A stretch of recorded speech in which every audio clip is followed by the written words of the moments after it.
So Mike McCarthy, just like maybe less than a week ago, Mike McCarthy was the Bears asked if they could talk to Mike McCarthy, and Dallas denied them the opportunity to talk to him.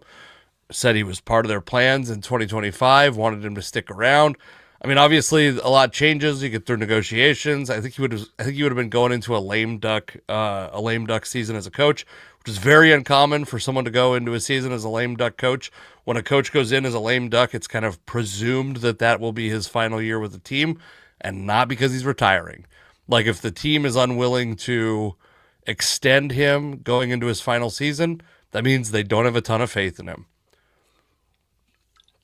So McCarthy has kind of been on the hot seat in Dallas for a long time. I mean, it feels like how long has he been in Dallas? Like I think maybe 5 years. Did I see that? Did I see only 5 years today? I actually thought it was more like 8 years in reality. But let's see what the actual years were.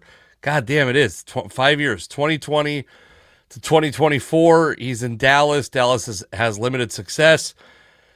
By the way, while spending, I mean, Dak Prescott's now on the largest contract in NFL history, I believe. I mean, he's had, whatever resources Jerry Jones was willing to devote to the team, essentially unlimited resources, and has not put together a winner. He kind of fizzled to an end in Green Bay also. So Mike McCarthy, after what feels like 3 years of being on the hot seat, has finally been let go just in time to miss out on Bill Belichick, who this offseason took a job with the University of North Carolina.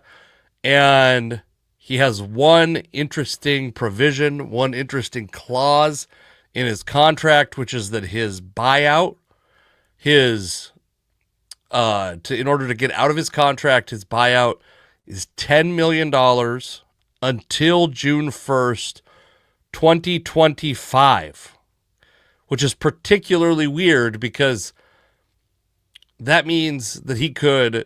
So it's $10 million, and then June 1st, 2025, it becomes $1 million. Hold on a second. I want to look up something real quick because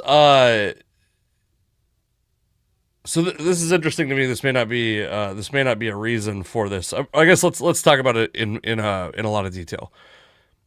The idea is that at some point Bill Belichick is going to want to go back to the NFL. That's the thing people are presuming from the fact that he has this severe buyout drop, and he's been interested. He was interviewing for NFL jobs last year. He's been rumored to be Jerry Jones' top choice to replace Mike McCarthy for years. And I have a theory. It's based on nothing. I have no inside information. I'm just walking through the game theory in my mind, which is Bill Belichick took this job in North Carolina as a safety net. There's one guy in the NFL that I think has enough money and few enough brain cells to possibly pay $10 million to get Bill Belichick out of his contract with the University of North Carolina. And that guy is Jerry Jones. In the past, Al Davis, maybe. I don't think Al Davis had enough money to necessarily throw it around like that. But also, I mean, are the Raiders not going to be paying enough coaches in 2024? They're going to also pay a $10 million buyout to probably pay Bill Belichick $20 million. I suspect that for the Dallas Cowboys, Bill Belichick's $10 million buyout would not be enough of a deterrent for them not to pursue him. Maybe maybe that money gets taken out of Belichick's salary over the course of 3 or 4 years. Like his salary is $10 million less over a 4-year contract, say. But I do think that's the one team that might be willing to do that. And the other option, which is to me the least satisfying, the least appetizing, I think appetizing is actually the word that I wanted, option is that Belichick rides it out until June 1st. The Cowboys also ride it out until June 1st, which means they go through the draft. They go through probably a bunch of OTAs and mini camps, and then Belichick takes over June 1st. That seems like a disaster for everybody. It's bad for North Carolina. It's bad for the Cowboys. It's bad for Bill Belichick. especially his legacy. I think that looks like shit on his legacy. So my guess is, I think it's possible that Bill Belichick is going to take a look at that Cowboys job, and the Cowboys will be willing to pay the $10 million. And it's not that unprecedented, by the way. I mean, $10 million has its worth.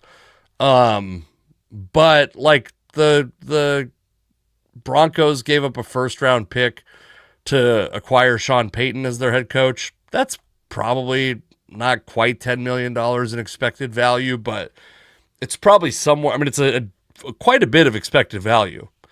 So it's not that unreasonable to me to think that the Cowboys, and it's also $10 million that doesn't count towards the salary cap, right? When we talk about money and players and the value of players, the thing about that's important is that the amount of money you can spend on a player is finite.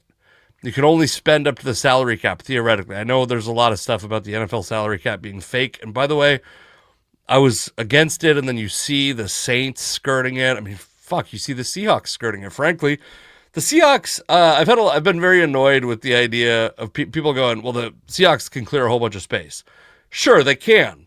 If you believe the salary cap is real at all, they have the third least space, which, by the way, is like negative space. Last I checked, it was like negative $16 million. They are in a bad spot salary cap-wise. They probably have to eat some shit. I've heard people talk about the offseason and free agency. After Ernest Jones, I don't know that there's going to be enough money under the cap to sign a marquee free agent. So, especially not if the team doesn't trade DK Metcalf, doesn't do something with Geno Smith, whether that's sign him to an extension that drops his 2025 cap number. I mean, the team, I think, is almost certainly gonna release Tyler Lockett, but like Draymond Jones, Noah Fant, whatever his name is, the dude from Jacksonville, Roberts Harris. Roberts Harris? Is that his name? Roberts Harris. That can't be right. No. I want to say Robin Harris, but I know that's wrong. Robertson Harris. Jeez, Roy Robertson Harris. Yeah. These guys are all making pretty good money in 2025, or at least count quite a bit against the cap. Yeah, you're going to have to sacrifice some of those guys if you want to add people in free agency. I'll be curious to see because Geno Smith, you got a new offensive coordinator coming in. You're going to want, if you're in a perfect world, you would want Geno Smith to be there at the beginning of OTAs. You'd want him to be there at the beginning of mini camps. Now, if he's pissed off about his contract situation, maybe he won't be. One thing that I will say is the Seahawks have a potential new option. Last year, I talked a lot with Alex about how I thought they should pursue Russell Wilson. How I thought signing Russell Wilson. Oh, hold on. We got to get back to the Belichick conspiracy theory before I get too deep into this. Here's my conspiracy theory. Belichick's we're going to get in through this process leading up to the draft. Belichick will have signed whatever recruits. The spring transfer portal will close. Then he will accept the Cowboys job. And because of the position North Carolina is in, and I got to imagine this is not something that's going to shock them and pull the rug completely out from under them, Steve Belichick, who was the defensive coordinator in Washington this year, who's been under Belichick, his dad, Bill Belichick, for many years, who's got a fair amount of coaching experience and probably is going to be looking for jobs like this, these like kind of second-tier college jobs, pretty soon. But who has spent a lot of time in the college ranks where Bill hasn't. Steve Belichick will take over as head coach of the University of North Carolina.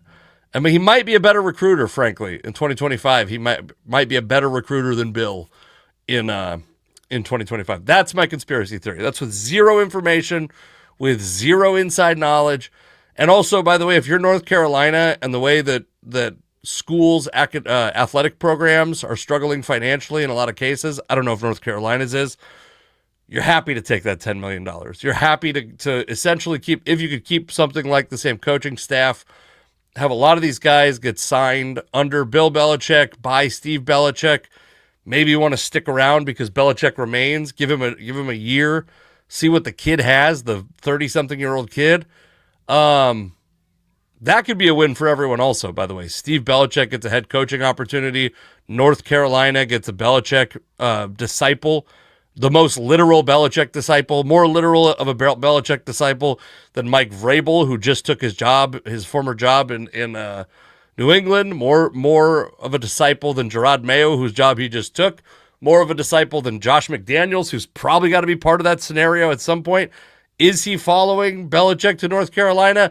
Will he be on Mike Vrabel's staff? I don't know, but it feels like he can't escape. He can't escape the universe, the Bill Belichick extended universe.